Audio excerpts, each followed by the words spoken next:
Welcome to the Texas Innovation Center. I'm Alpha DK Ezekoye, and I'm a professor in the Mechanical Engineering Department here at UT Austin. I work on fire safety science and associated issues. Over the last few years, we've been working on battery fire safety. So we believe in the overall electrification of our society and societies in general. One of the things that we look for as historians are those kinds of unintended consequences and connections, how are events or people or places or things connected on the historical landscape. And so when I teach, I'm always trying to get my students to see things in a new way. The company name is Cleovis. A great way to describe Cleovis is we're going to help people see knowledge in a whole new way. Alltech is fire protection for the future. In our increasingly electrified future where battery energy storage is one of the key components, Alltech seeks to be the leader.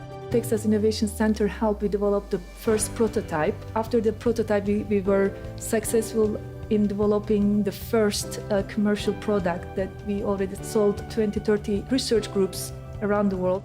It's been huge, Texas Innovation Center, for our growth. Early on, it was just an idea by a professor and a grad student. Also, a small bit of funding that helped us to turn our robot from a lab species to starting to develop as a business, as a product. I run a laboratory called the Human-Centered Robotics Laboratory, and I am as well a founder of a company called Apptronic. It's a company focused on human-centered robotics. In particular, it's developing logistic products. The Texas Innovation Center has been key to make Apptronic happen and to reach the level that we are today of sales and of personnel. Our research is how, because it is so fundamental and it is so focused on developing new technologies for detection, for fundamental studies, there's a wide variety of potential applications to our research. So that was the aha moment that we thought, oh, maybe what we're doing can be taken outside of the lab. My name is Dara Chikayobi. I am CEO and co-founder of Nwabebe. Nwabebe is an innovative infant feeding system that goes beyond nutritional delivery to nurture emotional and cognitive development.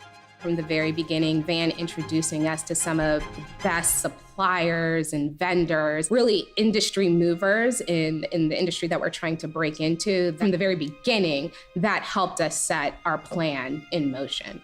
It's kind of tough to understate the amount of community involvement that has been spurred by the Texas Innovation Center. You know, without the Texas Innovation Center fostering one of these communities of folks that actually think about making technology real, technology would sit static and be a sort of thing that is non-human centric. I feel so fortunate that UT Austin has the Texas Innovation Center. This is a completely new world to me, and they open up and give me lots of valuable advice. They start helping me with preparing pitch deck. They also connect me with business mentors and also potential partners, customers, and investors. Welcome to the Texas Innovation Center. Welcome to the Texas Innovation Center. Welcome to the Texas Innovation Center. Welcome to the Texas Innovation Center.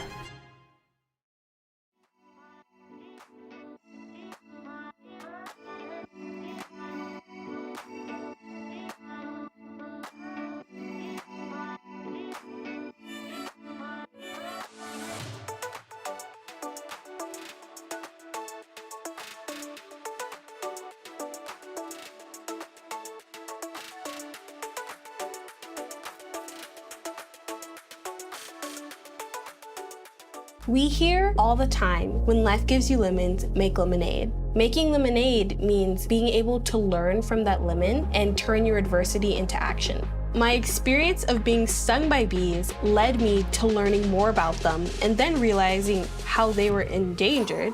I decided to start a lemonade stand, sweeten my Great Gardenia Helens flaxseed lemonade with honey, and donate a portion of what I made to organizations helping save the bees, and that's how Me and the Bees was born. We've grown to have 5 flavors and continue growing with a social mission at the forefront of the company. And as Me and the Bees is celebrating 10 years in business, I've learned that by being resilient through the different challenges that have come up, I've not only learned from them, but also grown and made a better product from it. Honeybees are fearless because they have a whole hive behind them. My family are huge members of my hive where they're teaching me, and then also we're running the company. As Me and the Bees has scaled, we've also expanded the team. Our investors who have believed in us and the purpose of the company, and then also my network of believers. For me and so many other women and girls, Dwin has offered expertise, new perspectives, and motivation. Technology gives me access to Dwin members around the world and a platform to share my story.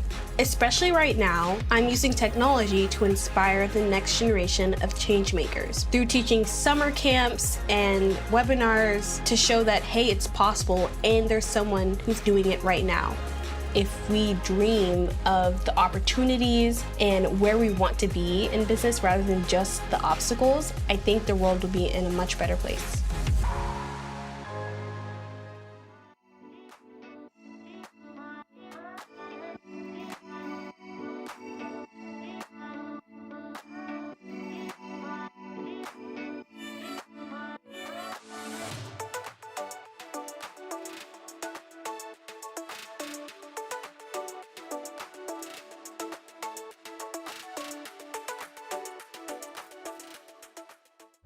As a female entrepreneur and a CEO of a billion-dollar fashion brand, I have a strong perspective on what it means to be a leader. Together with the University of Texas, we've created a program focused on redefining leadership and entrepreneurship through a gender-enlightened lens. With this institute, we want to create a pipeline of courageous, creative female leaders, leaders that will shatter stereotypes of what an entrepreneur should look like, leaders that will challenge the rule books that have governed the business world for generations.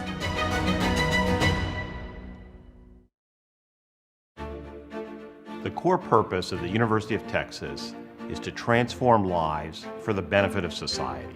By establishing the Kendra Scott Women's Entrepreneurial Leadership Institute, we get closer to achieving that long-held purpose by creating a center where aspiring women leaders can gain inspiration, knowledge, and experience, and in doing so, set a powerful example for what our society can and should be: women-inspired and women-empowered. Because there are so few women who are in finance, who are in business, who are themselves role models as entrepreneurs, current women have fewer people to reach out to. It's harder to build those networks, harder to get access to the financing. I think women who want to succeed in these kinds of roles often have to be twice as good just to get their foot in the door. And work twice as hard. You know, I started my business 18 years ago out of my spare bedroom with a newborn baby. I went 10 years without finance for my business. I completely understand what that felt like. There's so much excitement about this program on campus. More than half of the students at UT Austin are women, and they bring such a diverse array of talents, and I know this program is going to be a great resource for them. And we're really excited about the interdisciplinary nature of this program, so that students can come together from a diverse array of backgrounds with different educational experiences to work on a common goal. I think that's what's most exciting to me is, you know, I look every day when I walk in the Kendra Scott offices, and we've got people who are really working together with so many different strengths, and being able to utilize those strengths as a team and a collaborative team. I think the change that we all hope to see is a greater representation of women as innovators, as leaders, as entrepreneurs. First of all, females on the 40 acres are a force. Yes. They have so many great ideas and so much passion, but there's still a little bit of a hesitancy about saying, I'm an entrepreneur or I'm a leader. And a lot of that has to do with confidence. It has to do with maybe not having some of those skills. And what I think is so unique about this program is that it was built to do just that, to come in and actually look at the gaps and the challenges that women face and do something about that. And I believe that every woman, every person has the ability to become a leader. The inclusivity of having this be beyond male and female, whether you're a graduate student or undergraduate student, this is actually something that will lift all of those boats and be able to be a signature program for UT inside of really the nation. What we want to do is create a bridge that allows people to have access to the things that they need, the tools that they need to be successful in anything that they're doing. You know, beyond just being a program, we wanted a place that you could come, that you could be vulnerable, that you know the doors are open and welcome, and it's a place for these women to meet each other and really connect. I love that we are in the Fine Arts Building. As an artist, I wanted to be in a place that was unexpected for an entrepreneurial program. Over against this wall, we are going to actually have more huddle rooms where you can go in, you can collaborate, and then here in the center, we can do all of our speaker series, our amazing workshops, have fun events in the afternoons or evenings. Once it all comes together, I think it will be awe-inspiring. And then we've got a whole area that, you know, we'll be able to serve and have events and, you know, even on game days. So it's very convenient to be right across from the stadium. And as you say, for everything, inclusive. Everybody is welcome. Everyone is welcome in this house. Kendra Scott is the perfect fit for this new program at UT because Kendra is dynamic, creative, inspirational, and entrepreneurial. What does leadership mean to you? Identifying your goals, assembling a team of diverse, talented individuals, and giving them room to soar. Leadership means to me taking your idea or your passion and rallying others around it with positivity and spirit to create a common goal. Leading with integrity, empowering those around you, and inspiring through innovation. Really having a passion about what it is that you're doing and ensuring that that passion is infused throughout your team. I've come to understand leadership as the ability to empower others to do their best work. The ability to unite those around you with your respect and trust and not your status and title. To me, leadership is having the creativity and the confidence to see the world differently. Leadership means to me connection with purpose, honesty, and soul. Gathering a group objective and really unifying that group towards that common objective. Leadership to me means leading by example and building trust with others. Leadership means to me never being afraid to take a risk. To me, leadership means believing in the impossible and fighting to make it a reality. Leadership has many different faces and voices. With this program, it's our mission to provide a platform for the voices we believe can change the world.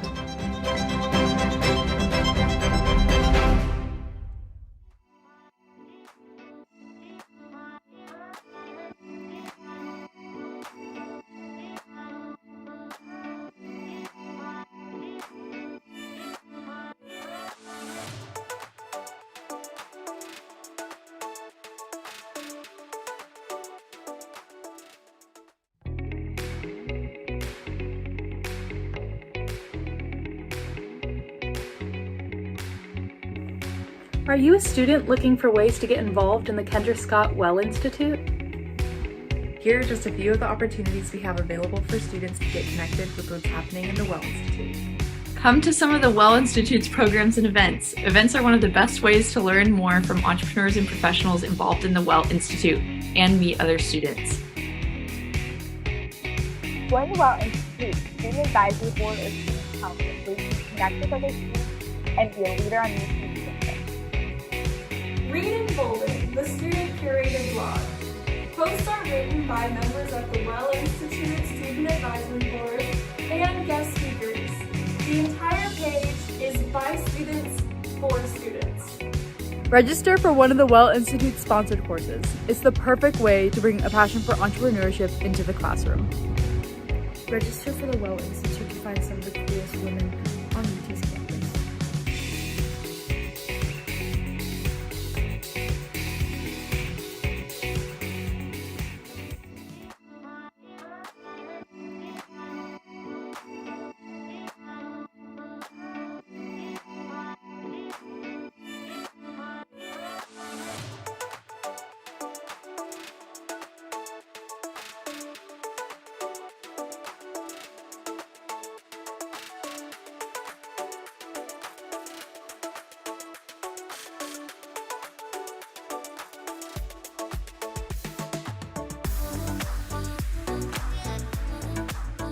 Welcome to the first ever Kendra Scott Women's Entrepreneurial Leadership Institute's Female Founder Pitch Competition. We are empowered today by Texas Innovation Center, and we are so excited that this event is finally here.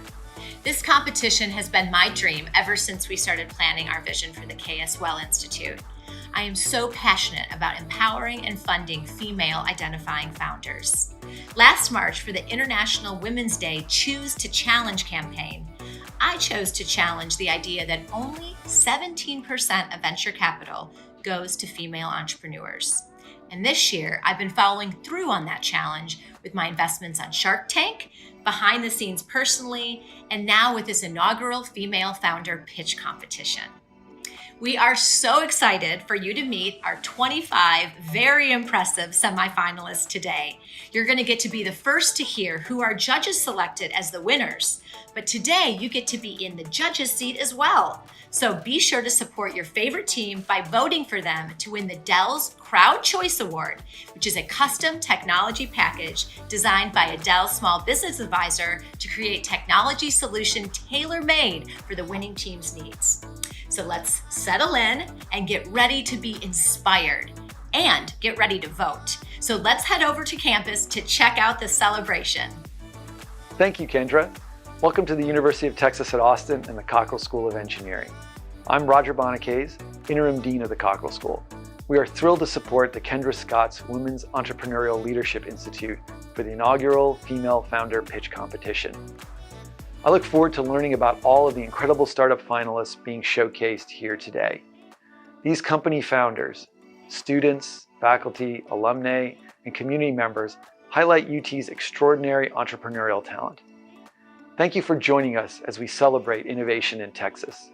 Now, I'm pleased to introduce Van Truscott and Ashley Jennings of the Texas Innovation Center who will get us started. Hello and happy Wednesday. We're so happy that you can join us here today to reveal to you these amazing startup companies. But before we get going, we want to thank the many people involved in making it happen today. We want to thank our applicants, our mentors, our judges, and our team members who've been working behind the scene to make today possible. That's right, all this wouldn't have happened without the support of Longhorn Tech Nation. So if you're a part of that entrepreneurial ecosystem, we want to say thank you. And that's what today is really all about, this community of incredible women founders, innovators, and trailblazers who you're about to hear from. We had over 100 applications across 5 divisions, including UT Austin undergrad, graduate students, postdocs, faculty, alumni, and community. All companies are female-owned and considered early stage. Out of the over 100 startups that applied, 25 semifinalists took the virtual stage to pitch for $50,000 in cash prizes. And the diversity of these companies, these technologies is truly incredible. We've got everything from sensor tech, medical devices, diagnostics, to ed tech, agribusiness, CPG, transmedia, alternative energy, and so much more. So without further ado, this has been a year in the making. Let's go ahead and get this party started.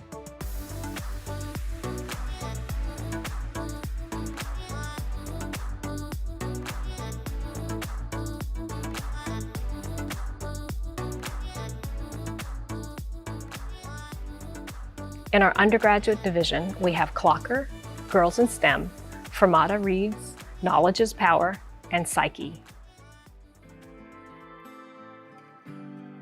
When my grandfather passed away, obviously huge emotional burden on our family, but there were just these boxes of papers, articles that he used to write, he used to paint, things that he owned just in boxes. And so the biggest question was, who did he want all this stuff to go through? My dad has 2 sisters.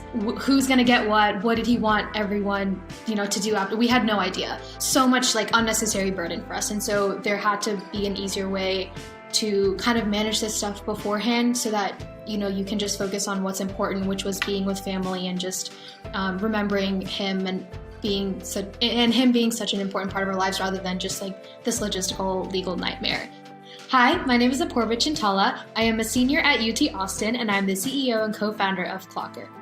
Clocker, short for Cloud Locker, is an emergency planning and digital legacy management platform, and we essentially provide you and your loved ones peace of mind that all these different parts of your legacy, your documents, online presence, and last wishes and values from your life are all passed on, secure, and readily accessible by anyone that you choose.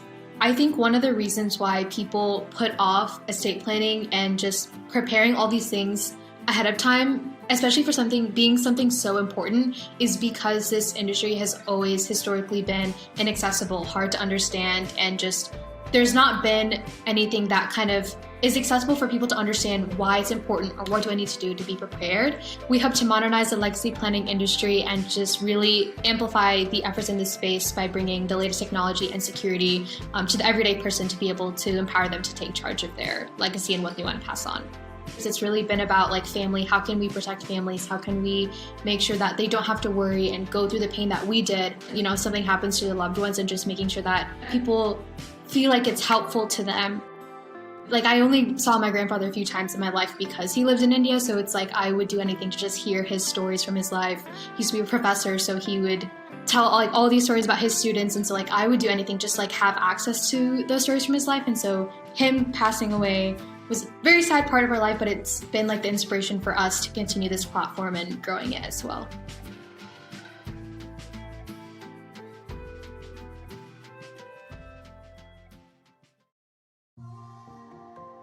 We teach girls that their perspective matters.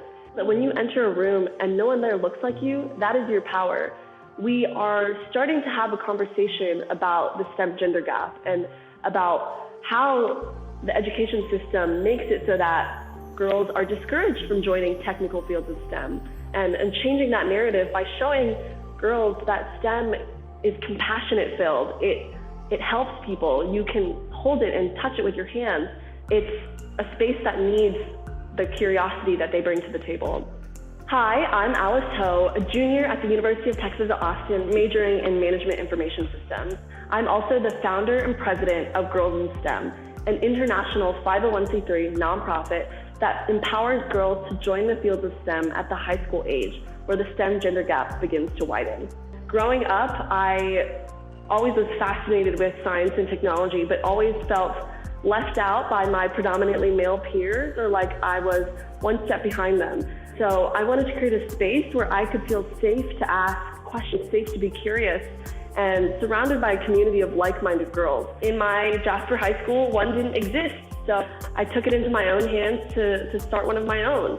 And that's how Girls in STEM was born, just as an after-school club. We show girls that STEM is exciting. You can feel it with your hands, you can get messy, you can explore, and it's not a boring math class that you dread. It's not just in the classroom. It lives and breathes outside of those four walls. So our three pillars were formed over time through our chapter meetings, and the first one is called Bridging the Gap, where we invite female STEM professionals into the classroom for girls to see what their future would look like as a woman in STEM. Our second is called Girls Teaching Other Girls, and this is really our STEM learning pillar. We encourage the girls to host workshops to teach their fellow members those skills. And our final pillar is called Paying It Forward, where we pay our passions for STEM forward and give back to the community through community outreach. For those of you out there, if you are a girl interested in STEM in grades 9 through 12, feel free to DM us at girlsinstem_ about starting a chapter at your school. We will work with you closely through that entire process, but we know that there are schools that don't have this kind of space in their walls, and it needs the energy and life that you can bring.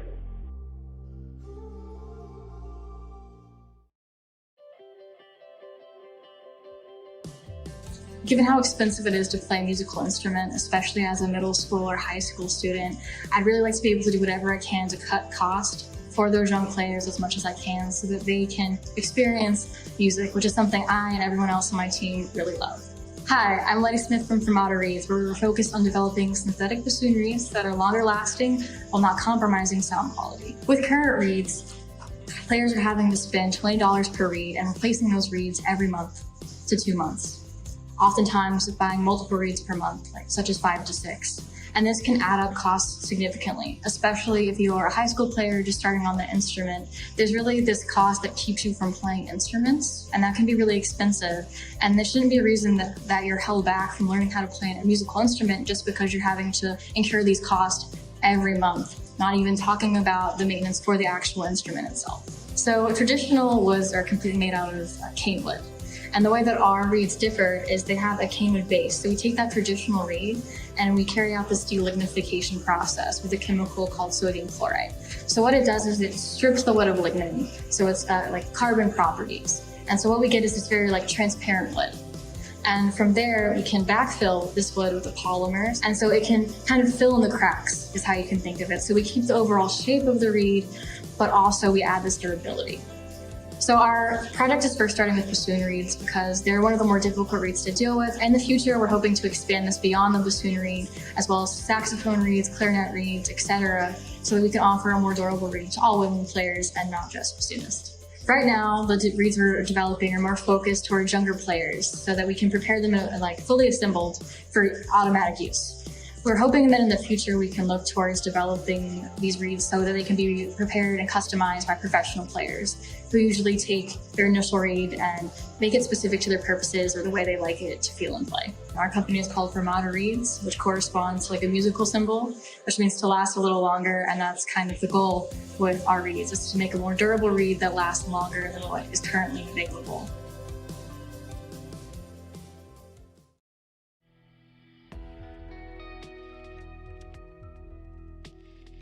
Hi, I'm Mahi Perla. I'm a Human Development and Family Sciences student at UT Austin with a minor in government, and I'm one of the founders of Project Knowledge is Power. For many of the vulnerable populations of the world, disease is a major killer. But these people don't have to suffer from health conditions that are preventable with hygiene techniques, symptom awareness, and knowing when and where to seek care. That's where Team Knowledge is Power comes in.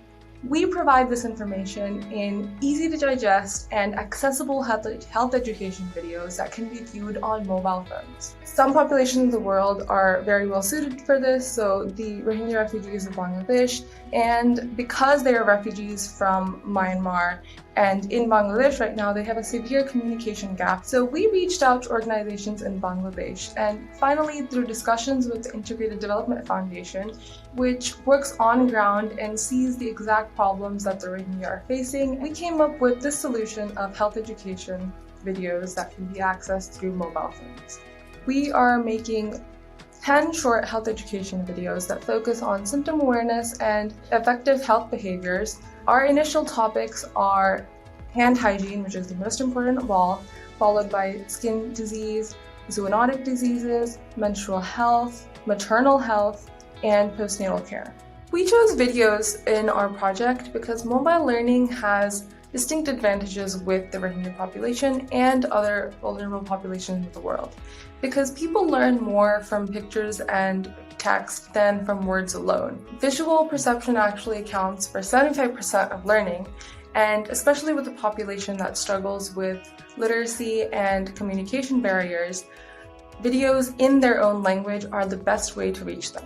Hearing about the conditions in the Rohingya camps and hearing from the people that I would actually be helping really helped me realize how much of a difference this project would make.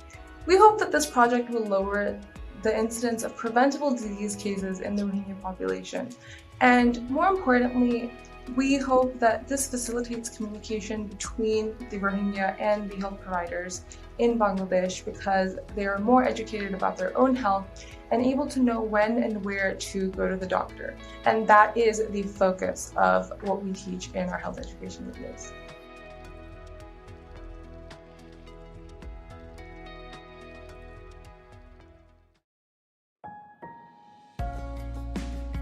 Psyche is a matching service that finds a curated list of therapists that best fit the needs of college students. We do this by using data-driven matching to fit all the criteria that students are looking for in a therapist to get the best fit for them. I'm Mansi Parikh. I'm the founder and CEO of Psyche. Going to school can be a huge transition in your life, and entering a new environment like college can pose so many new pressures. Psyche really serves to help students throughout that process of managing their mental health, but also keeping up with the responsibilities that come with college. Currently, finding a therapist is not an easy task to do.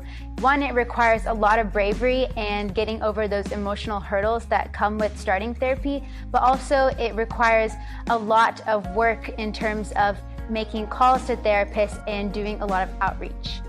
So Psyche's mission is to help students live out their full potential by matching them to therapists that fit their needs. To ensure success, we then follow up with students, check in on them, and make sure that they achieved what they were looking for when they first filled out the initial form. And that's why so many students have already sought therapy through Psyche, and why they are now feeling empowered to take charge of their own mental health.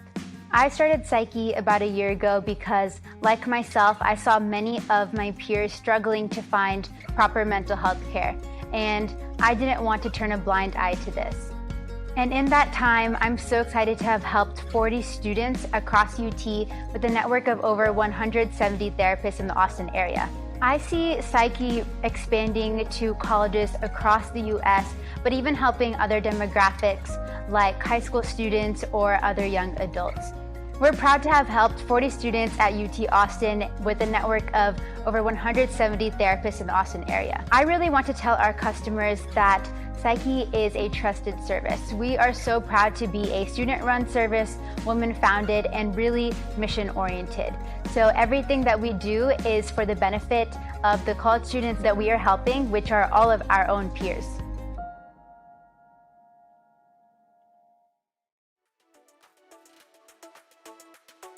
In second place, we have Clocker, and first place, Psyche.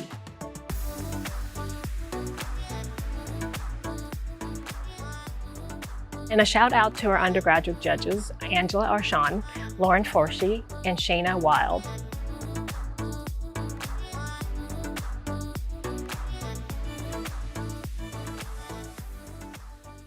Today we are opening the Kendra Scott Student Center in the Fine Arts Building here at University of Texas. It's a big and exciting day, a day we've been waiting for a long time.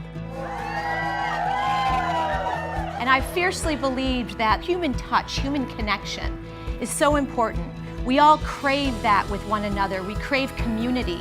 And I love that it is in this building so much. We've really just brought light and bright and hopefully joy into a space that really needed it, and we want this space to excite the students when they get in here. As we're looking forward to this coming year, we're so excited for our female founder pitch competition. We've got 3 more classes that we are launching in fall and 12 more featured female founders. And don't forget, we're going to have our 2022 Women's Summit again this year. I can't even tell you how special it is to walk in here today. The Institute and the center is really everything I could have hoped for and dreamed of and beyond. We finally have a place now that they can come together, and it makes me immensely excited and happy.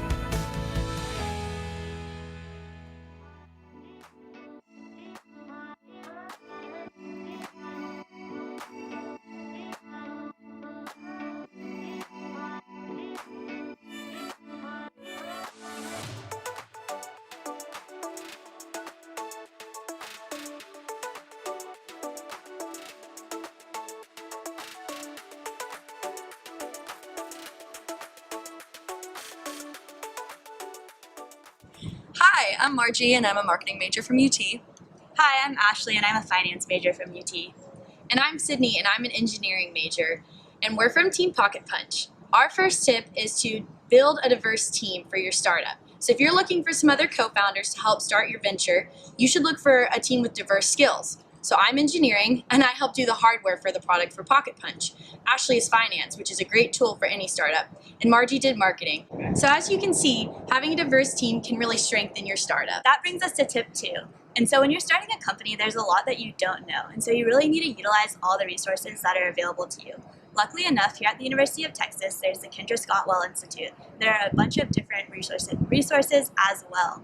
Additionally, take advantage of all the mentors you can get because they've done this before and they know that there will be challenges and road bumps ahead of you, but stay focused and stay on task. And that brings us to our third point, to never lose sight of your mission. Of course, when you are starting a startup, there's going to be a lot of work, a lot of long nights, and you have to put a lot into it. And you have to, when you're putting in all that work, never lose sight of why you wanted to create this business in the first place, and never lose sight of your dream, because if you put in the work and you really put everything into it, you can make it work and you can make your dreams come true. And that's always important to remember. We hope you found these 3 tips helpful from Team Pocket Punch. And with that, power to your punch!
And coming up in our graduate postdoc division, we've got Advanced Composites International, FinPac, Locust Lock, Metacaddy, and Project Xylem. ACI is aiming to fulfill the market's need of thick section composites in the North American market. Hello, my name is Yanan Ho. I'm the founder of Advanced Composites International, or ACI.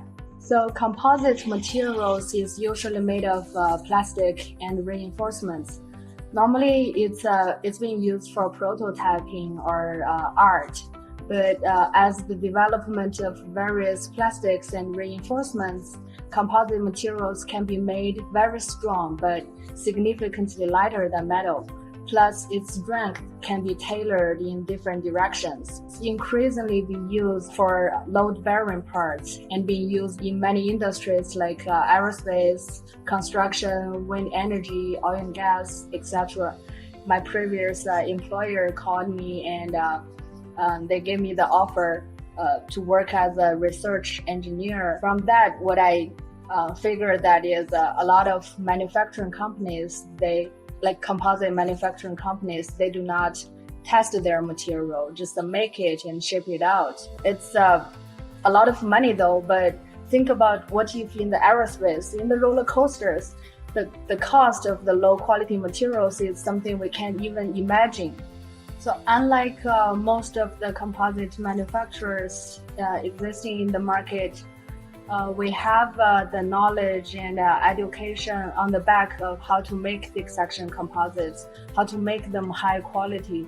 And we're one of the very rare companies who's doing 100% testing on our material before shipping them out to guarantee the quality of our material. We know all the parameters to control to make high quality thick section composites. We do 100% testing on our materials before shipping them out to guarantee the quality of our material. And the most important thing is we have the knowledge and experience to minimum the waste during the process, to one, be environmental friendly, two, to lower our manufacturing cost so that we can offer competitive prices. So material designed to perfection, high quality materials makes high quality products. Our team looks forward to serving your business.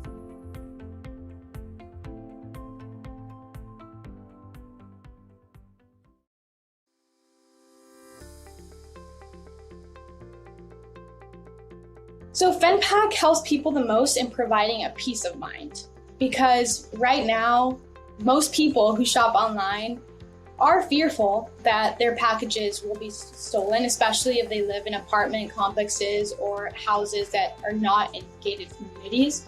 I am Sofia Valdez. I co-founded FenPack with Oscar Martin.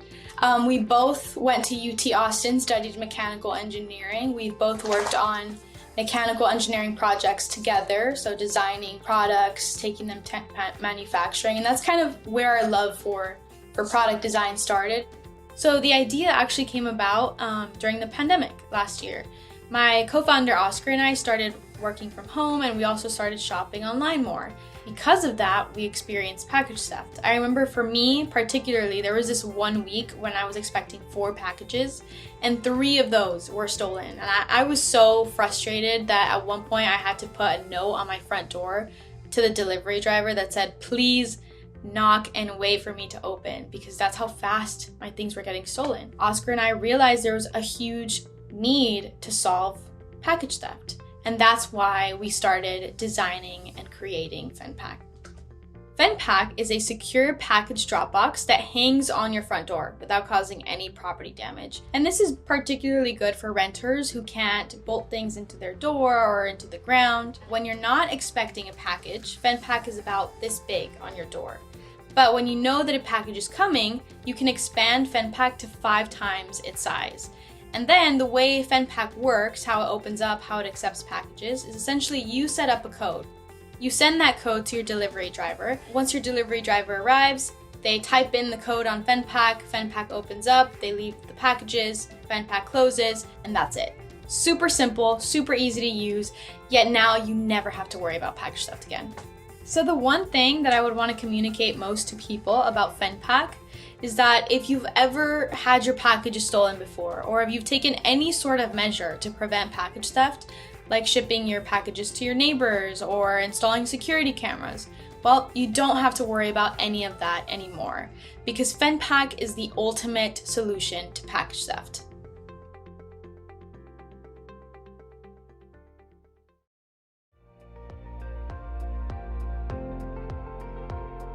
Locust Lock has developed really the world's best software-defined radio for high performance to work on a multitude of applications. Hi, my name is Haley Nichols. I am the founder of Locust Lock, a technology company that aims to deliver next-generation GPS solutions to businesses and consumers. It's applicable to many different industries. It's applicable to the defense industry, the aerospace industry, so it would include UAV, UAM market, drones, satellites, rockets, kind of the possibilities are endless here. So think of a drone delivery service, needing the ability to drop packages off at a pinpoint location outside your house.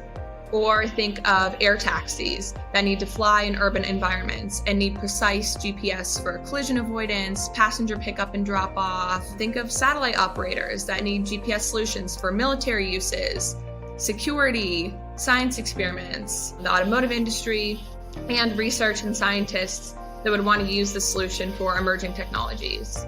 So my background is in this autonomous air technology, and I know firsthand the complexities of urban air mobility and drone operations. And Locust Lock wants to support this new era of innovation by providing businesses and providing consumers with one less complexity to worry about by giving them the power of this high integrity GPS. Locust Lock's radio frequency front end is accurate, affordable, robust, secure, and flexible. So our front end is future-proof in a sense. Existing hardware can't do what software-defined radio needs, so we've gone out of our way to produce this product. Robust sensing is extremely important, and GPS is one of the main signals that is used for sensing and perception. And so having this precise position that's robust to, say, spoofing, jamming, it's also robust to multipath, which happens within urban areas, is extremely important, especially as a lot of these emerging technologies are coming out and are going to be deployed in city centers. It's super important to have this GPS technology that is precise and secure, but also low cost. So as we move forward in this world of emerging technologies, we want to make sure that this solution is accessible to all different types of businesses that want access to secure GPS.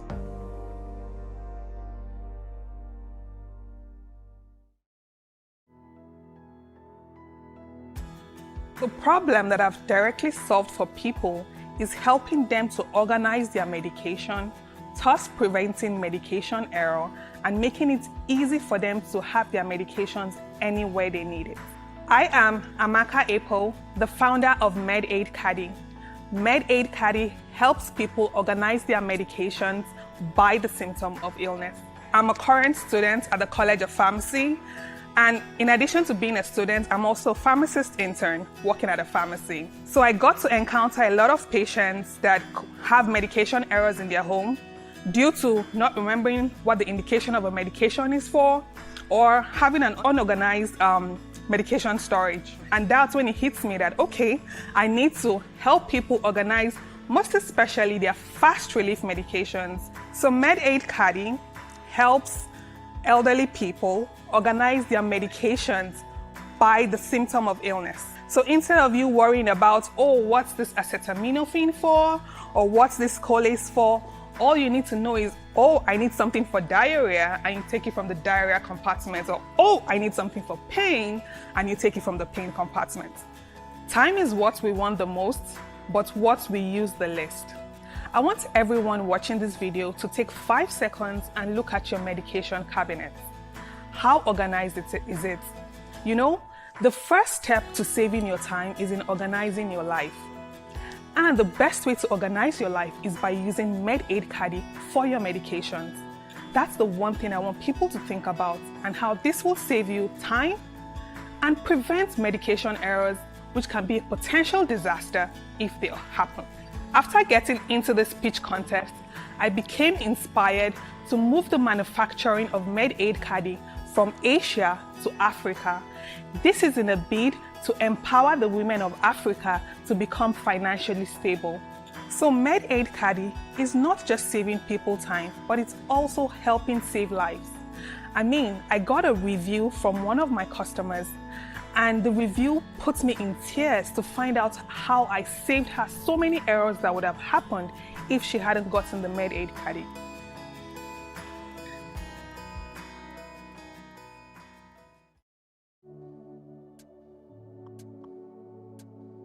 So Project Xylem is a unique solution to multiple social problems, from saving reef environments to lower water utilization in less fertile regions to providing a sustainable local food supply. Hi, my name is Nikita Patel, and I am the founder of Project Xylem. At Project Xylem, we are trying to change the way we decommission oil rigs by converting them into solar-powered hydroponic greenhouses. When I grew up in Saudi Arabia, I noticed that even basic vegetables like lettuce and spinach would be imported from all over the world. This region is especially impacted by global events like COVID-19 because that food has to be imported. There was, of course, a lot of oil rigs there that were being used and then abandoned. The abandoning process is actually very expensive and labor intensive, and it's also very destructive. So it destroys the ecosystem that has formed under the rig. So my idea was to convert that into sustainable hydroponic farms that can support the food security of the region and maintain that reef that has formed under the oil rigs. So we plan to partner with oil companies, and that we can save them up to 40% of the decommissioning costs that they can then redirect towards Project Xylem. And we can also aid their social responsibility goals by giving them all of these problem areas that they can be helping out in. And in terms of the agriculture industry, we are reusing all the existing infrastructure, and this will lead to lower capital costs. We have calculated that a single rig can grow enough spinach for about 90,000 families per year. And we also know that the hydroponic system uses about 95% less water than traditional farming. And then using this combined, interdisciplinary approach, we can save up to 7.5 million pounds of carbon through renewable energy. We can save over 3,000 tons of metal from landfill, and we can keep those reefs intact. Climate change is happening, and there is huge impact all over the world. We see that through the reef loss, we see that through less fertile land, and we need to do something, anything really. And we have something innovative here. We have a creative solution to tackle multiple goals. Innovation is that key. So that's what Project Xylem is all about.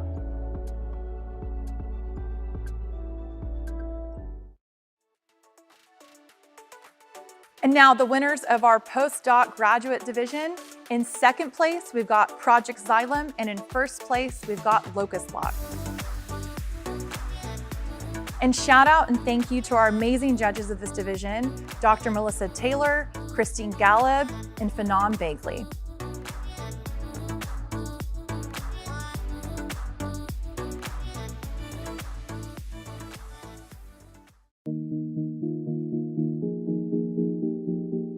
Hello everybody, my name is Bitiran Timde and I am the creator and operator of Creative Days Art, which is a freelance art company, and today I will be sharing with you all 2 entrepreneurship tips. So my first entrepreneurship tip would be to make sure that you're bringing up your brand in everyday conversation. You'd be surprised as to how many people are willing to support your brand in any way, and not bringing up your brand is kind of a missed opportunity.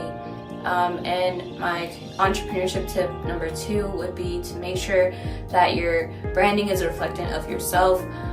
It just helps with the long-term motivation of your brand, and it's a lot more fun to work on something that just represents you. So I hope that those tips helped, and hook 'em horns.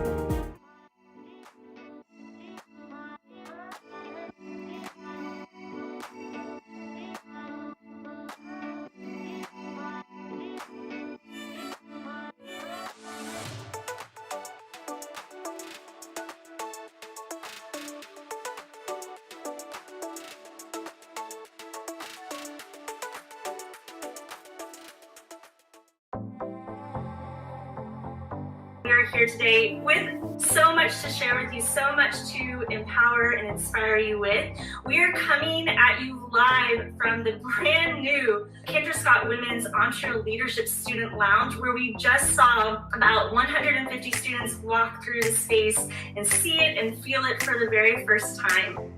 Kept bringing in more and more high vibration people into my life so that they would elevate me, and they see me and I see them.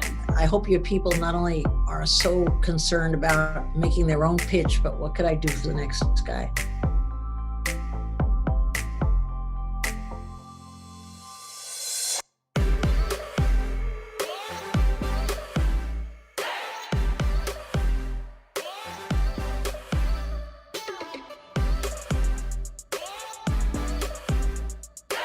When we have ideas, we've got to get behind that gut instinct that we feel, where we know that there's something there, to trust your gut and to move forward with that. Don't let your background stop you. If you want to do something, do it. Go for it. Try it. See if you want to do it. That was my issue. I thought, I came from a science background. I was like, this is not going to work. So excited. First of all, I think there's nothing like this out there. That's one of the things I always think is so exciting, is that we're being disruptive. We're doing something where we're really shining a light on the opportunities that we can give to women, and giving them that opportunity to have an entrepreneurial mindset, which I think can give them great success in anything that they do in their life. And I'm so excited for us to continue to embody in these students. Together, we can empower women to lead and encourage the world to follow.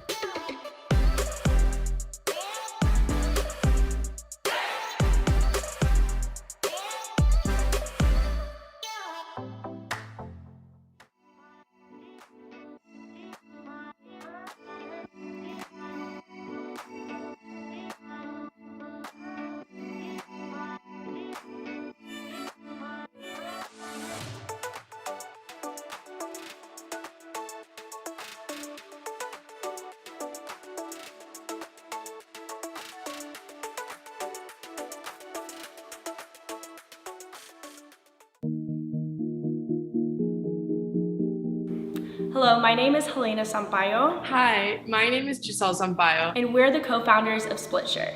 The entrepreneurship tip that I have to offer you today is to choose your company wisely. Now, this doesn't necessarily mean the company that you work for, but rather the people that you choose to surround yourself with. My entrepreneurial advice would be that the business's success starts with the consumer. You need to understand who your consumer is and what they want, and make sure that your messaging correlates to your business's mission.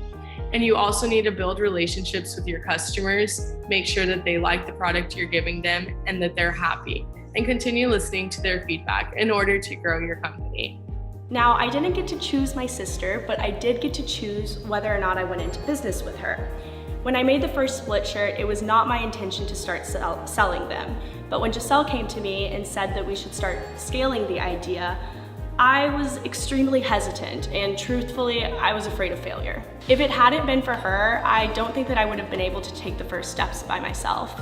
But as Splitshirt continued to grow, we realized that we were really good at playing off of each other's strengths. Now, not everyone chooses to become an entrepreneur with a partner, but a lot of people do. And if you do, you should be humble enough to understand your blind spots as an entrepreneur and choose people that view the business differently than you do and are able to bring something new to the table. By doing that, you can create an excellent partnership. Thanks so much for listening to our entrepreneurship tips. We're so honored to be the Kendra Scott Well Institute Featured Female Founders of July. And if you like the shirt that I'm wearing, you can check us out on split-shirt.com or follow us on Instagram at splitshirt. Hook 'em.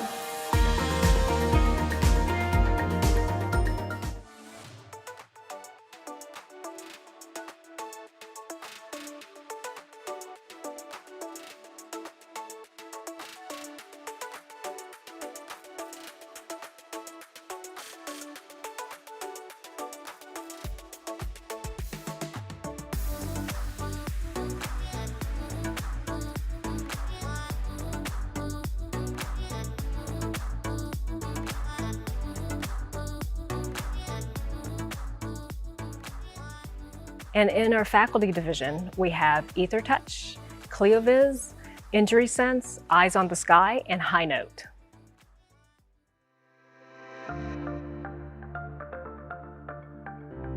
Hi everyone, I'm Lily Chiu. I'm a professor at Computer Science in UT Austin.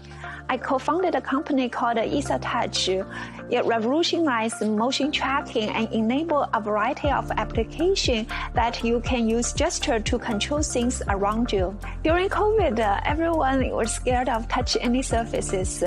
And one way of using our technology is that we can simply move our hand to control screens and make a manual selection without touch. Basically, the devices can send out acoustic signal like a bat and receive reflection from the moving hand and track hand's movement and able to interpret that movement and control the display and also execute corresponding commands. Acoustic tracking is powerful and has endless list of applications. We already identify a variety of applications in display, IoT, gaming, VR, AR, but the list is continuing and only imagination is the limit.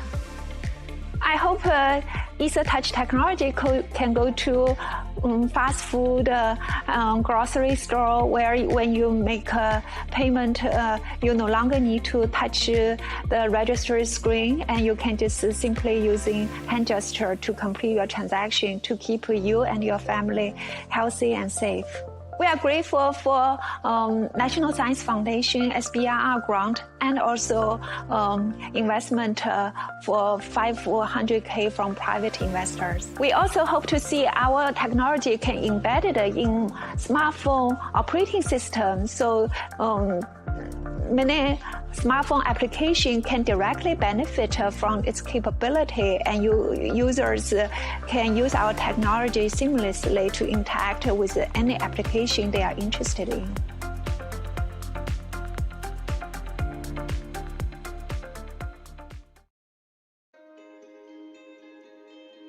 because I noticed students struggling in the classroom and I wanted to help them. I had an idea for historical timeline software. I looked around, and the timeline software that's out there just allows you to plot events. It's not dynamic, it's not active. And so I decided to create my own where students were more actively engaged in the process of creating a timeline and explaining relationships. My name is Erica Basumik, and I am a history professor at the University of Texas at Austin. And I am the founder of Cleovis, which is an educational technology and genealogy technology company. So Cleovis is a technology that helps students understand the why of history. So not just when something happened, but why something happened. So students plot events and they make connections. And when they make those connections, they engage in analytical thinking. So they're explaining the relationship between the events, which is really important. And the technology has application across the educational space, but also in the genealogy space. So imagine you're building a family history. What's really interesting about your family's history is probably not just who's related to who, but what historical events shaped your family history. If you're working with Cleovis, it's really simple. So students fill out a little form and they put in the name of the event, the date of the event that it occurred, and then a description. So they practice their writing skills in describing, paraphrasing historical events.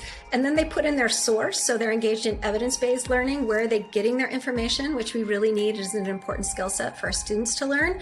They can add images to illustrate the event on the timeline, or video clips or audio clips if they're going to narrate it. As students plot all those different events, students make a connection. And when they literally draw the line between event A and event B, they explain the relationship. And that is higher level analytical critical thinking. It's a skill set that is really important for students to master if they're going to graduate from a university.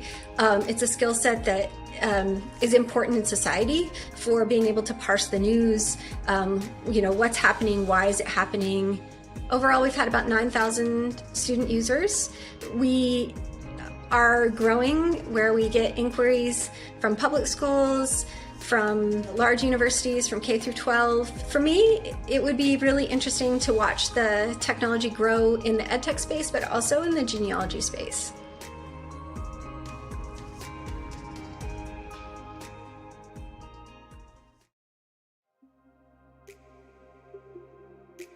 The biggest problem that Eyes on the Sky will solve is to communicate to the general public that little regulation and monitoring is happening in our near-Earth space. All the major billionaires are wanting to fly up to near-Earth space. Are they thinking about near-Earth space beyond commercial means? Hi, my name is Erin Riley, and I'm the executive creative producer for Eyes on the Sky, which is a mixed reality experience designed to bring space environmentalism education alive. Our goal is to inspire everyone's eyes to look upward, to protect and preserve our near-Earth space for generations to come. There are over 500,000 pieces of junk circling our near-Earth space today. It's just like our city streets, right? They are now dedicated highways in space. And most of the time, objects remain in their path even if they're not working. And so they drift aimlessly, and those rogue bits of like old deteriorating satellites to ones that are drifting aimlessly really pose a danger to the technologies we rely on today, like your cell phone. So Eyes on the Sky is really about bringing humanity to the near-Earth space. And the Sky Dome that we are pitching as our startup for Eyes on the Sky is a blend of a physical product mixed with the latest in emerging technology to create an immersive experience. And so our goal with the Sky Dome was to create a movable pop-up future planetarium that not only puts you in the center of near-Earth space, but also kind of add some escape room game mechanics to it, and to create kind of stage crafting that can kind of change. And by the end, we hope that it has impacted you, that when you walk out, you are a space environmentalist as well.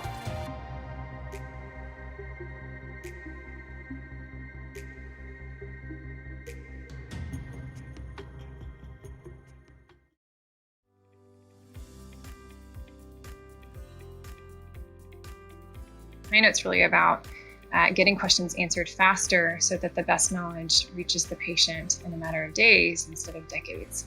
Hi, I'm Amy Papermaster. I'm co-founder and CEO of HighNote. I'm also an assistant professor at Dell Medical School, Department of Women's Health and School of Nursing. My background includes being an ER nurse here in Central Texas, a nurse practitioner in women's health, and I since did my PhD right here at UT Hookham. And I'm Aaron Papermaster, co-founder and chairman of HighNote.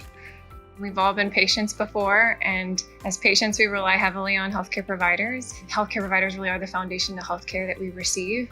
It's hard. As a healthcare clinician myself, I can tell you it's really difficult. We have to keep up to date with more information than ever before. Patients are more complicated, and burnout is a scary high rate right now.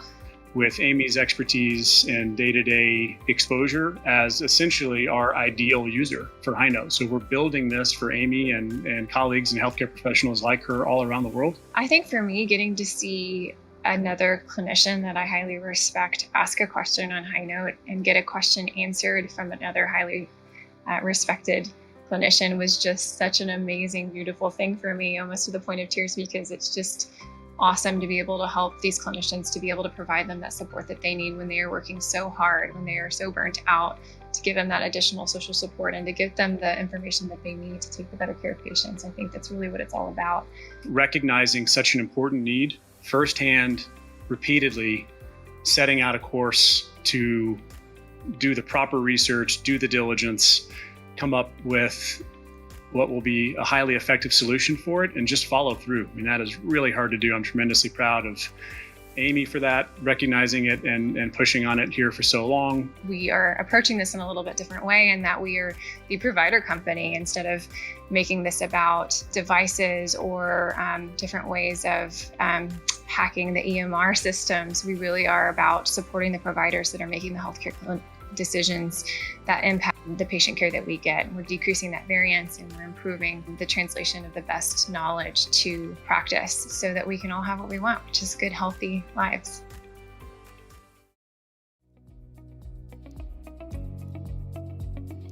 At the moment, there are no devices available that allow surgeons to detect bowel injury at the time of surgery, or even after the surgery.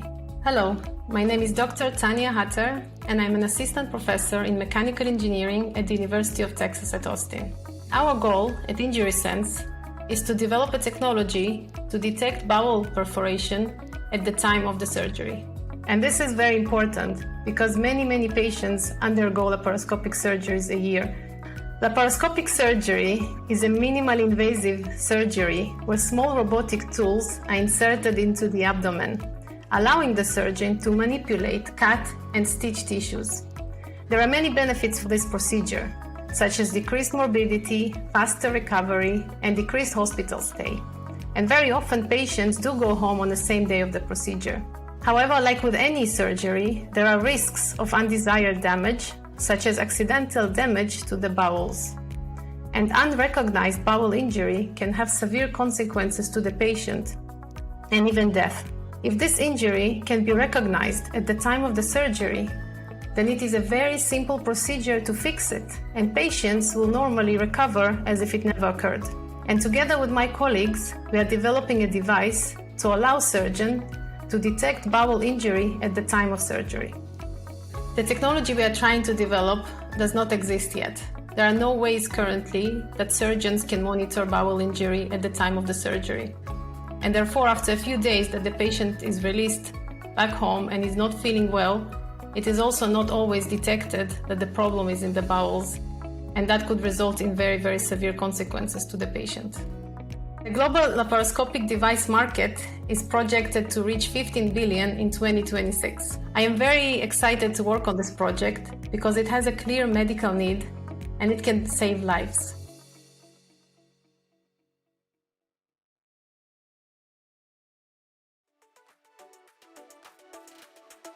Second place, we have Eyes on the Sky. First place goes to Injury Sense.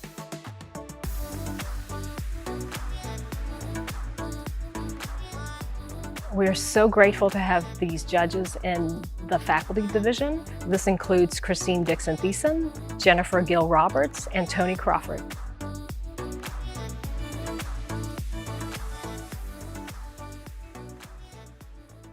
My name is Kenna Funk Tanaka, and I'm the founder of Machi. So to start off, I know when I got into startups, I definitely let language scare me a little bit. I didn't know what seed, series A, what cap tables were, what any of that meant, but don't let language daunt you. I know it's a lot scarier from the outside than it is from the inside. So those are all things you can learn, and that should not be the reason that, it feels really far off or anything like that. You can absolutely do it.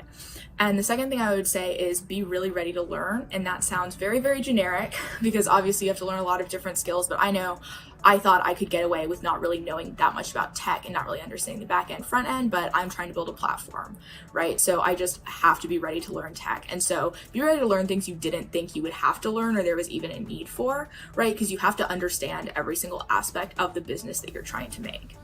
And third, I would say, don't pass off work in the beginning. And that sounds a little odd because I know, right, it's really, really busy. There are only so many hours in the day and you have to take care of yourself first. But even if you have a friend, that's doing the finances and they're a finance major, be sure to at least dip your toe a little bit in that so you can understand what's going on. So you understand how every single aspect of your business fits together to create a fully successful operational business, right? So even in the beginning, if it's a lot to balance, try and at least understand what the other members of your team are doing, how they're doing it, and kind of learn from them so that even if, long-term, you're going to be the CEO, maybe you're going to be the CMO, CFO, you'll at least understand how all those other aspects grew and came together to create your business. And with that, thanks so much for watching. If you want to learn more about Machi, you can visit us as withmachi.com and hook 'em.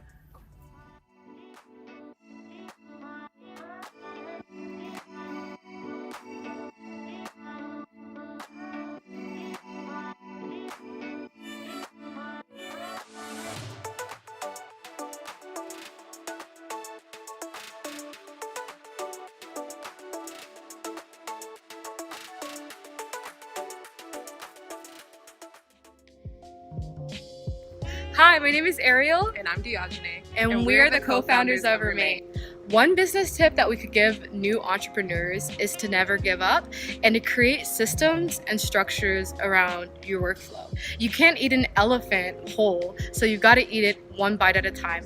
Creating systems and structures and learning how to prioritize is really helpful when beginning your entrepreneurship journey. When creating your business, it's very, very important in the beginning to find a target market and community that you want to serve. It's important to do this because purposeful work is going to push you along this journey because it'll be very difficult and you'll be up very late sometimes, but as long as you have that passion and that drive for this community that you want to serve, you'll be all right in the end. If you want to follow us further on this journey, you can visit our website at www.remain.co. We are Remain, and we believe that with the right tools and the right knowledge, you can achieve anything. Hook 'em.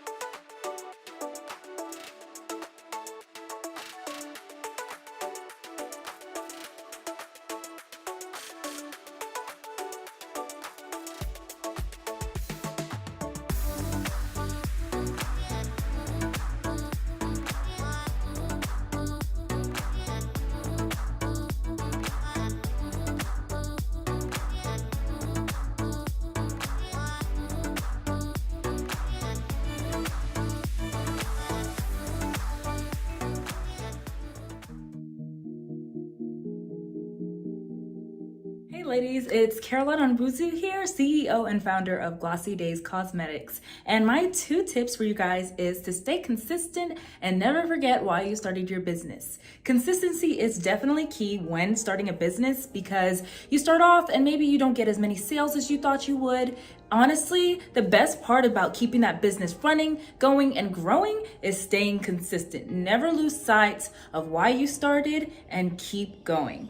The next part is never forget why you began. A lot of us start businesses because of needs that we wanted on ourselves. I personally started my lip gloss business because I put a lot of money into buying lip gloss, and I realized that I could just make it myself and I can know exactly what's going into the product. And so I remembered that, okay, this is why I started my business. It meant a lot to me. This is very important to me. And that keeps me driven when growing my business. Same thing for any other business. It doesn't have to be in cosmetics. Whatever business it may be, just remembering why you began will continue to guide you throughout the business and keep you pushing. All right, hope you enjoyed my tips.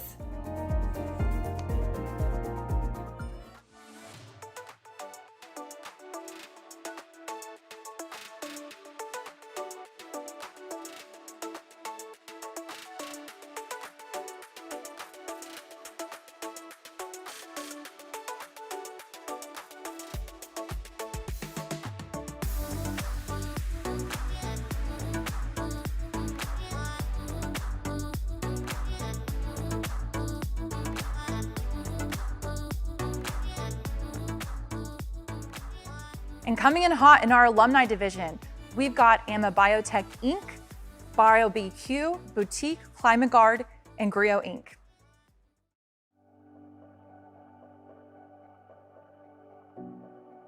Hi, my name is Mia Mihailovich, and I'm CEO and co-founder of AMA Biotech. We are a company that's focused on empowering women with health information, and we're starting with completely at-home STD diagnostics. The idea for this product was actually motivated by the fact that the United States is in the middle of this STD epidemic. So our product is basically going to be as easy to use as an over-the-counter pregnancy test, in that you sample yourself and you read out the result yourself. And that's unlike other things that are on the market right now. You can do an at-home STD test, but really that's sampling yourself and sending it out to a diagnostic lab for processing. And it doesn't really save you all that much money. Instead of pushing a doctor's appointment where you do a routine STD test maybe in 2 or 3 years, that could be in 1 or 2 weeks.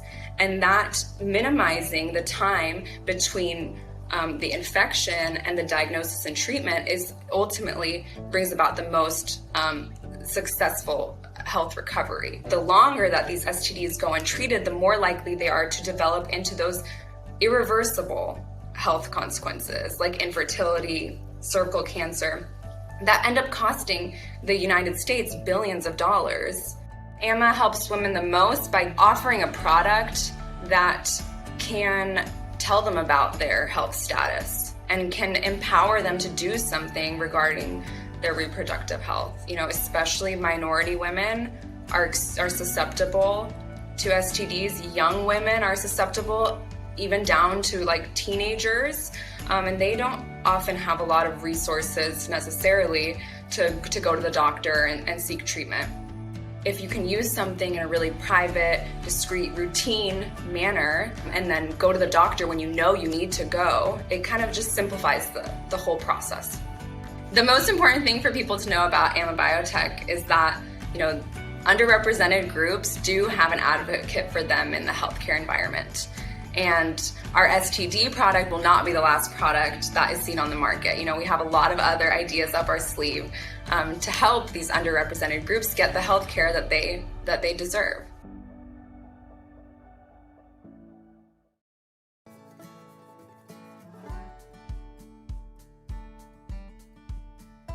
Hi, I'm Katie Cam, CEO and co-founder of BioBQ. BioBQ is a cultured meat company, which means we grow meat from animal cells. This is a more efficient, sustainable, and compassionate process than raising and slaughtering animals for meat. We are making what used to be considered science fiction into reality. I started BioBQ because I've been a vegan for a very long time. And as much as I would love for everyone in the world to become vegan, I realized that people love to eat meat. They love the taste and texture. And so I figured it would be a lot easier to change technology than to change hearts. So I knew I wanted to get into the cultured meat industry. So I was sitting on my couch thinking about what meats to work on, and being in Texas and knowing my family and friends, they absolutely love barbecue. And before I was vegan and vegetarian, I was a barbecue waitress, and I thought, oh, I should focus on barbecue. And then as I was thinking about what's involved with creating cultured meat, I was like, well, this is biology. And I was like, oh, BioBQ. We are aiming for recreating meat so that they're indistinguishable from meat that came from a slaughtered animal. What we start with are cells from an animal. So it's not artificial meat in any sense. It's basically taking the process of growing muscle from inside the animal to outside the animal. So the taste of cultured meat is going to be the combination of everything that goes into meat. So you have the muscle, you have the fat.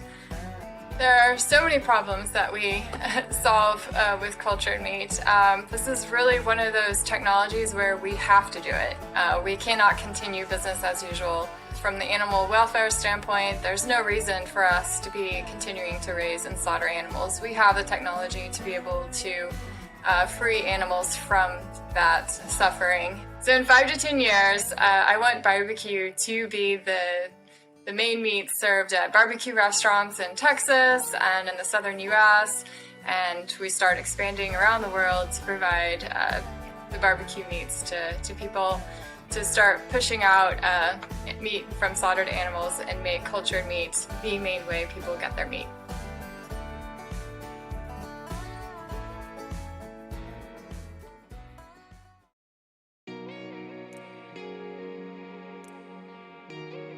Boutique provides the best experience for vacation rental travelers and optimized returns for property owners. We do this by providing a consistent premium brand across properties and using data science to evaluate markets and set pricing. I'm Rena Pacheco-Thaird. I'm the CEO of Boutique. At Boutique, our aim is to provide 5-star experiences to vacation travelers as well as homeowners. So we do all of the work so that folks can really just focus on making great memories.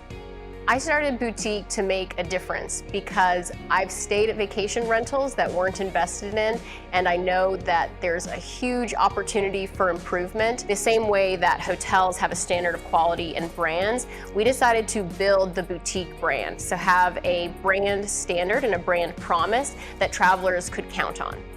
At Boutique, we are hyper-focused on the guest experience, so we actually talk to guests after they've stayed with us. We make sure that we're super in tune with how they're experiencing the homes, what could be better, even if they had a great experience, what would put it even further over the line to being someplace that they really want to make part of their annual tradition for X holiday. So we really make sure that the guest is at the center of everything that we do, and that really ensures that the investor returns follow. This focus on the guest experience has taken us from our initial testing the waters with 3 properties to growth of about 15 properties by the end of the year, with homes coming across Texas, New Mexico, and Utah. For Boutique, the data science component is critical. A lot of pricing and traditional property management is going to price a home based on what are the neighbors priced at, what was earned last year. But with machine learning, we're looking forwards. We're looking at the traveler demand and where that's headed and where these prices could go, not just what was born previously. And this is a very different approach to pricing that's been quite successful for our owners. Boutique difference is the combination of our in-person hospitality. We know which homes to buy, how to set them up, how to run that experience, combined with the data science to know where to buy and how to set the rates.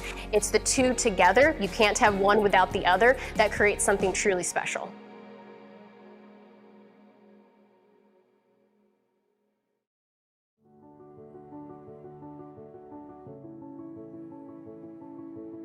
Over $10 billion in damages happen every year, not due to hurricanes, but just from like rainstorm flooding, flash flooding. It's a significant issue due to infrastructure, due to urban design, and as well as climate change and population growth. My name is Rahel Abraham, and I am the founder and CEO of ClimateGuard.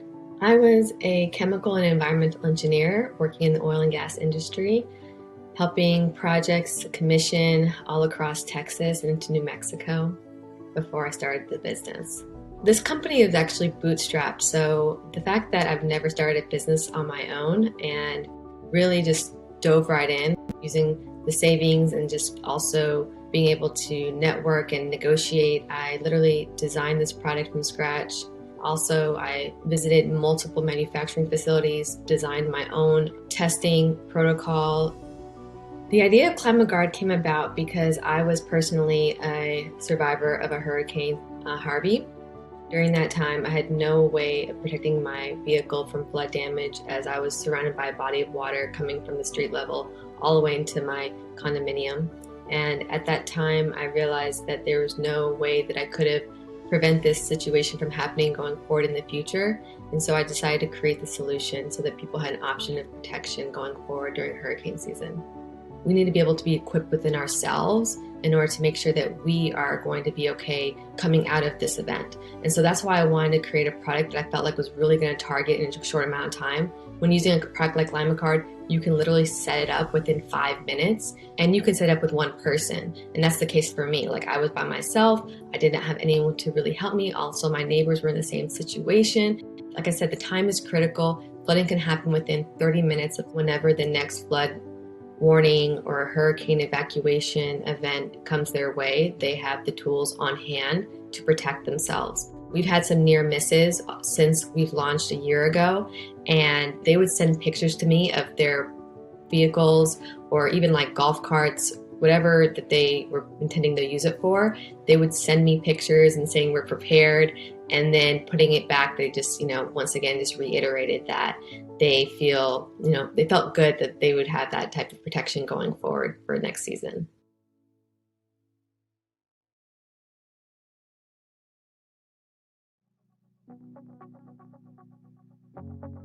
The parenting experience, it's nuanced. It doesn't look like everybody else's. Not everybody is going to start the same way, but everybody goes through the first adventure of the feeding experience. Hi, I'm Dara Chikeobi, CEO and co-founder of Griot, and we created the first developmental baby bottle system that is designed to advance cognition and deepen emotional bonds. Our baby bottle system is a developmental bottle that uses modular bases to heighten sensory experiences. There is so much growth happening in that critical time. The infant feeding experience allows us to really enhance that development without the use of electronics, toys, and other distractors. We are producing 3 kits. The first one is called the Sense Me system. And what that is designed to do is capture maternal odor to soothe and calm the baby. The second system we have is called the Tell Me system. And that is our visual rotating base. And the idea is you just rotate through these images almost like a Viewmaster, and it encourages you to think on your toes as it relates to the storytelling. We want to engage the dynamic interplay between user and baby, because that is how the brain develops during this critical period. It's not just bombarding them with images and sounds, it's giving them a stimulus and allowing them to respond. That's one of the things we're really excited about. And then finally, our third set we're calling the Hold Me system.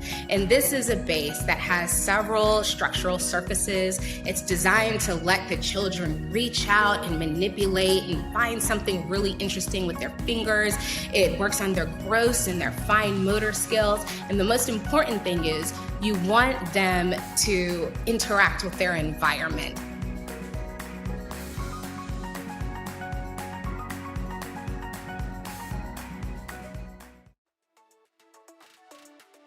And the winners of our Alumnae Division. In second place, we've got AMA Biotech, and in first place, we've got Climate Guard. And thank you to our judges of the Alumnae Division. It only makes sense that we had 3 incredible Cockrell alumna judge this division. So thank you to Dr. Sarah Brand, Tawana Edmond, and Christine May.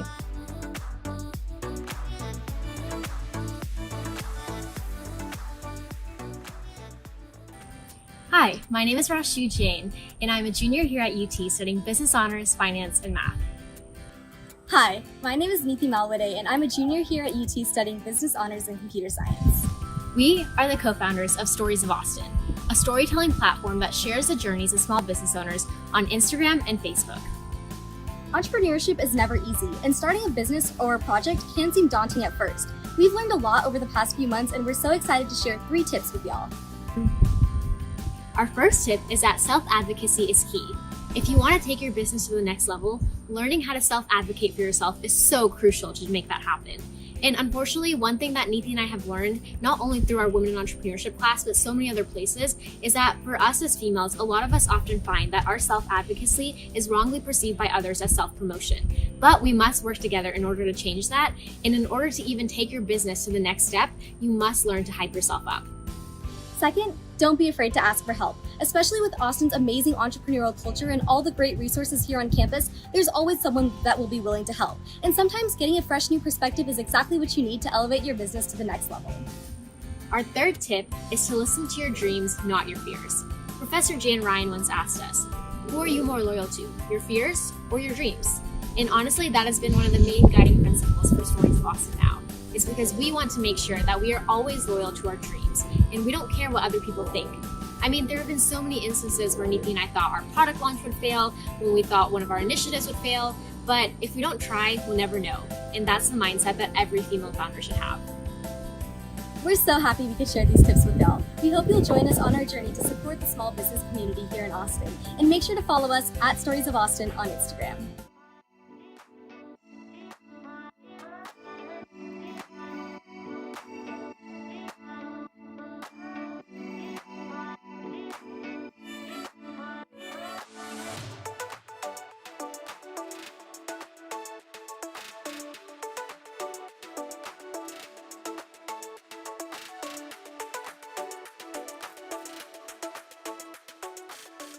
Hi, my name is Kira Patel, and I am studying MIS in psychology with a Spanish business certificate at UT.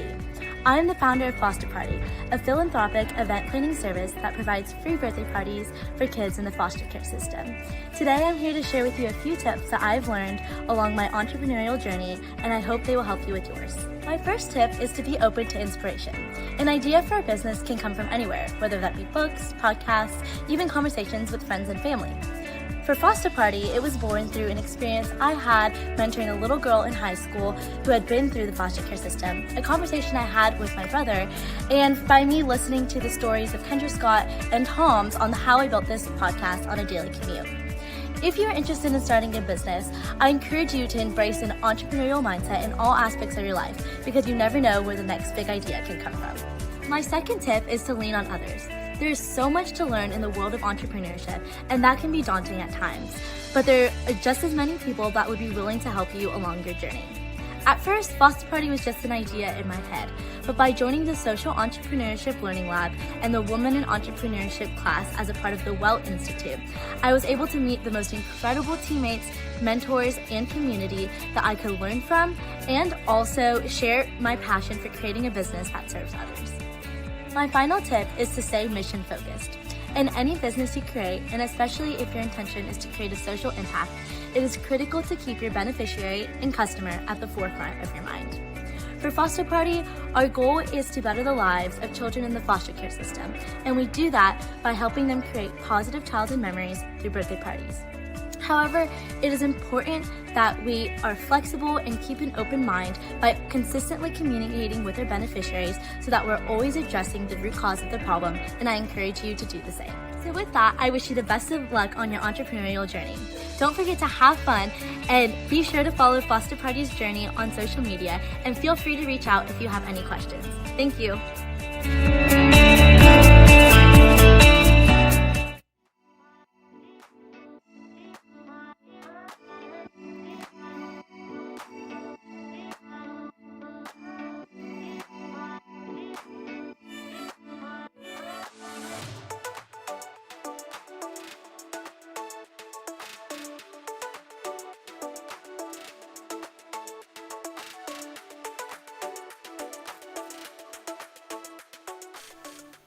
Hi, I'm Katie and I'm the founder of Katie's Candles. Some entrepreneurial advice that I can give is to just get started. It can be really overwhelming to look at the whole version of something that you've pictured, but chipping away at it and beginning something is sometimes the biggest step that you can take. There is a Mr. Rogers quote that I love. I've often hesitated in beginning a project because I've thought, it'll never turn out to be even remotely like the good idea I have as I start. I could just feel how good it could be, but I decided that for the present, I would create the best way I know how and accept the ambiguous. And I love that quote, and I hope that you can accept the ambiguous and use the internet a lot.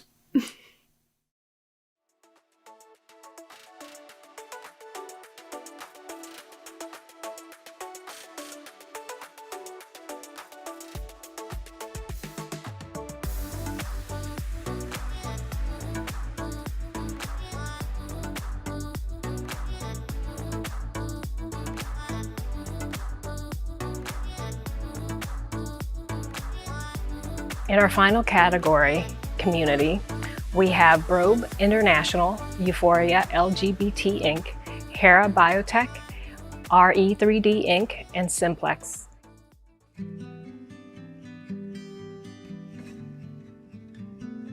Brobe is a manufacturer and designer of post-surgical adaptive clothing and accessories. Hi, my name is Allison Schickel. I am the CEO and founder of Brobe International.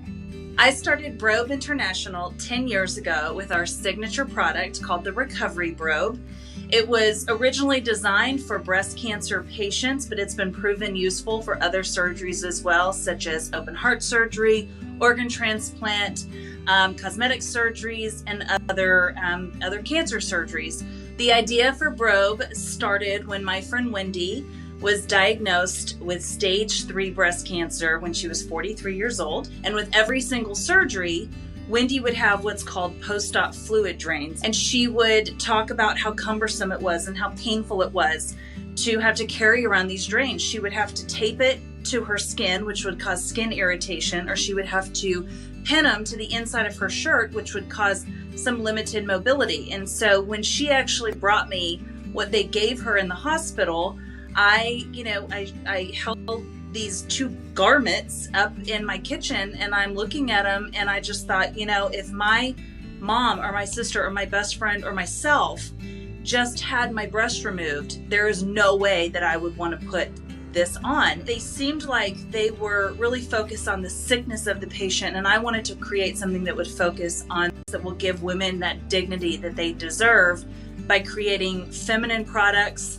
functional products that are bold, that are beautiful, that are really well made, and the quality is exceptional. It has expanded through other products that our customers have been asking for over the last 10 years, and not just other products, but other markets such as men who are undergoing open heart surgery. And then we just launched our children's line, so we have our superhero robe that we just launched in December. I didn't want anything that looked medical. I didn't want anything that was drab. I wanted something that made them feel beautiful. I wanted to give women something that would give them their power back.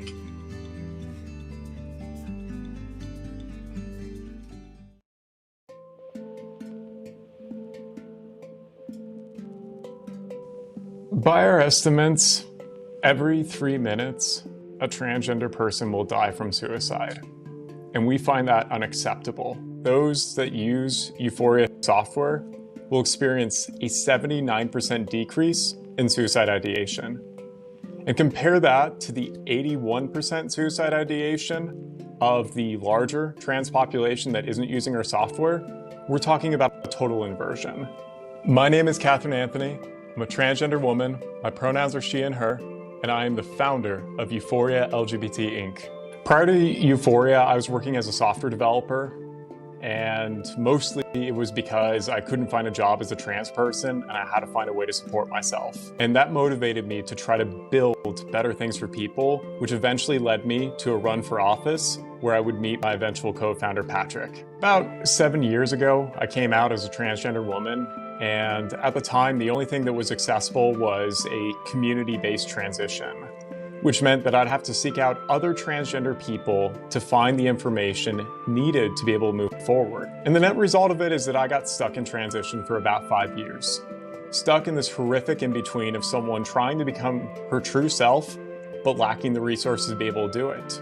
that's ultimately what led us to Euphoria, a very painful journey through a very intimate process and a desperate need for additional resources in a consolidated and unified manner.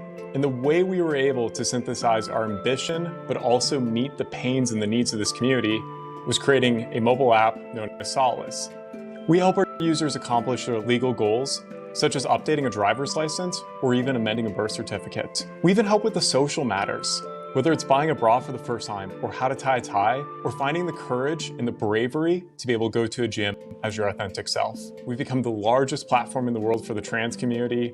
We've expanded to other apps, and we're continuing to charter a new way forward. At the end of the day, we just want more transgender people to walk this earth and do so happily without the horrible thoughts of suicide ideation or the pain of being stuck and not able to be your true self. Currently, Euphoria reaches about 1 out of every 50 transgender people in the US. And by the end of the year, we expect that number to be about 1 in 25. It's our job to make sure that we always show up in front of the most important question of our users' lives. What do I do if I'm transgender? Solace offers an answer.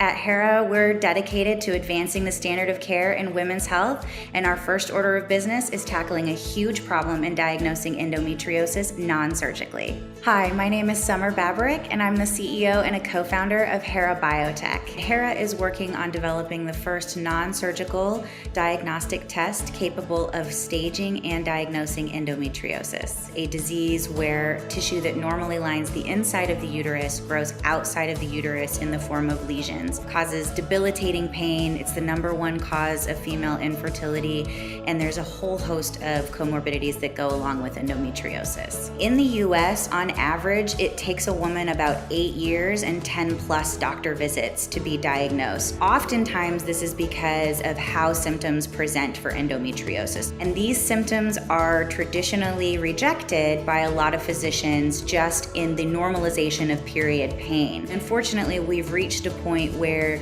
normalizing period pain has silenced women's voices when they are feeling something abnormal. Currently, endometriosis is only diagnosable during a surgical procedure where a physician quite literally employs the Where's Waldo approach to diagnosis. They are looking anywhere in the abdominal cavity for tissue that is growing that appears to not belong there.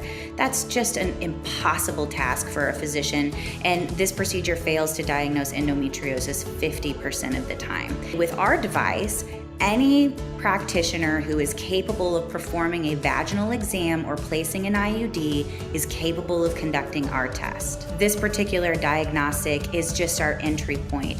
HERA is going to be an opportunity for women to feel like there is an advocate in the industry who is fighting at every opportunity to bring better care, to bring better tools, and to bring better innovation to women. HERA provides an opportunity for investors, advocates, patients, physicians to be involved with a very rare female-led need-to-have company who is truly dedicated to advancing the standard of care in women's health and moving the needle on multiple fronts.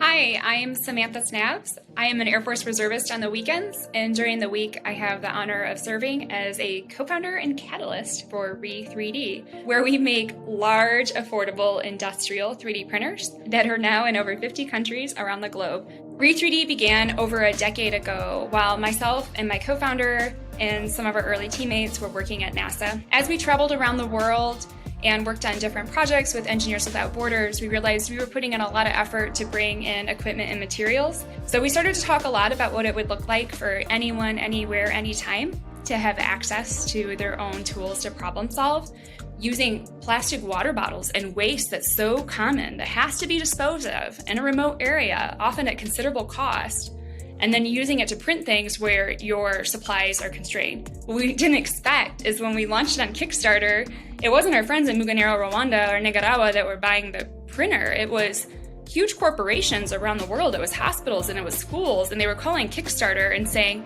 how do we set up a Kickstarter account so we could buy this? And we were in 20 countries in one day. And what we realized is that that market segment was really broad because people everywhere are problem solvers. So what we're learning is that many corporations don't know how much waste they actually dispose of, but they have a lot of what's called scrap or trim in their manufacturing processes. And all of that is going to your local landfills. And sometimes that's just as much or more than consumer waste. Those companies also want to save money, and they want to prove to their shareholders that they're sustainable. So by using their own waste to then make other objects that they can either gift locally or can benefit their own supply chain, it has a huge upside. Our flagship technology prints with filament. You may have seen it at your local library or school. But recently, with the support of the National Science Foundation and communities like this, we've had the opportunity to modify our printers to print directly from pellets, like you see here, or shredded up plastic, like you see here, which now allows you 3 ways to print directly from plastic waste. When we get to see what our customers are printing, and some of them are then making things that are used by other people to create jobs, with a business model around that, that's like super, super humbling. Ultimately, what you print is on you and is only limited by your imagination.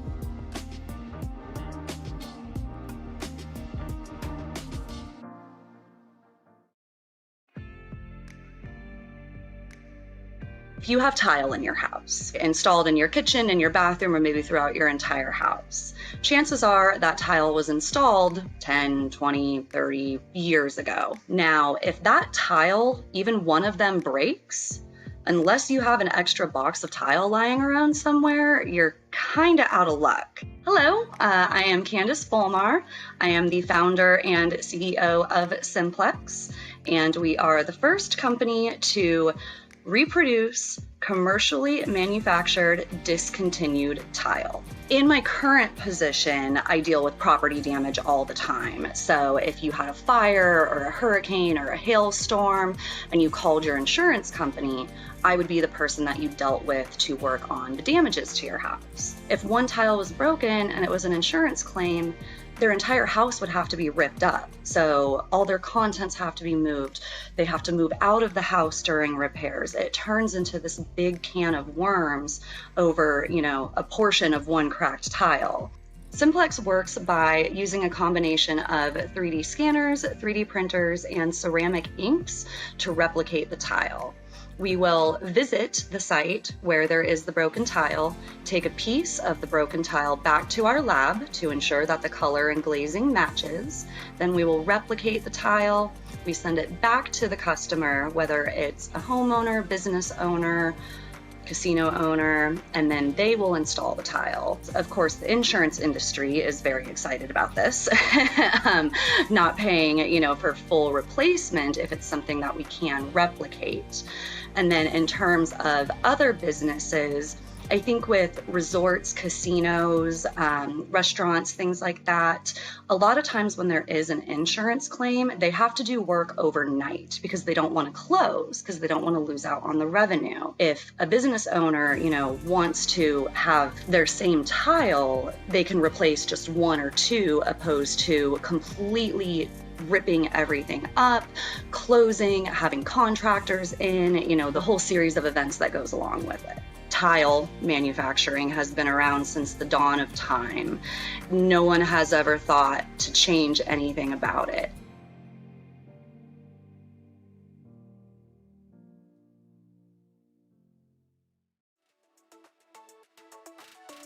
And our second place winner is Euphoria LGBT Inc. And our first place winner is Hera Biotech. A very special thank you to Dr. Adria Wilson, Lee Christie, and Jamie Troxel. Thank you again for joining us today for the inaugural Female Founder Pitch Competition. Shout out to our partners, our sisters over in KS Welly. It is truly incredible to see so many Longhorns, so many technologists, engineers, scientists coming together to help lead the charge, because what starts here changes the world.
Hi, my name is Lauren Morrow, and I'm a Director of Public Relations within Dell Technologies. I'm a UT graduate, Hookham, and an advisory board member of the KS Well Institute.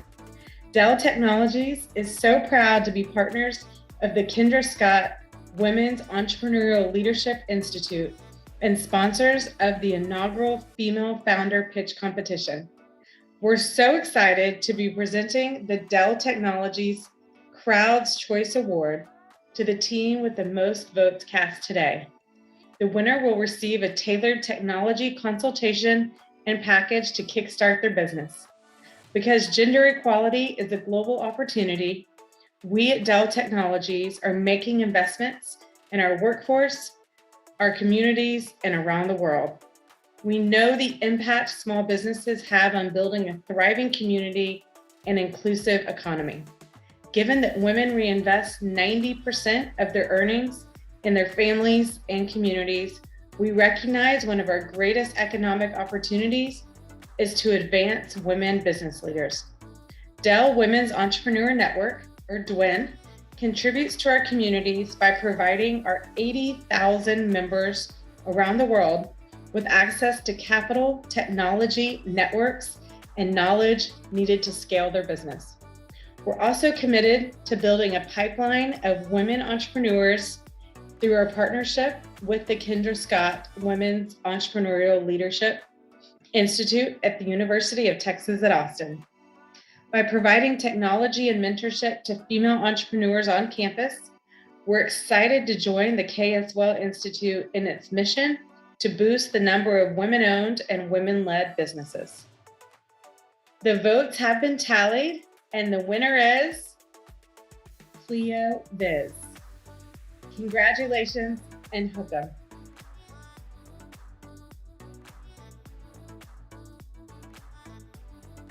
To wrap up this absolutely fantastic day celebrating our female founders, we are so excited to announce the date of our second annual Women's Summit, taking place on Saturday, March 26th, 2022. Join us for an inspiring day full of content specifically designed to empower and equip you for the next step in your journey as we grow as a community of innovative, like-minded women in the entrepreneurial space. And as a bonus surprise, I'm inviting all 10 pitch competition winners to join me at the Women's Summit to pitch to me and a panel of guest judges live on stage for the chance to win an additional $10,000 prize. So mark your calendars for March 26th. I look forward to seeing you there, and hook 'em horns.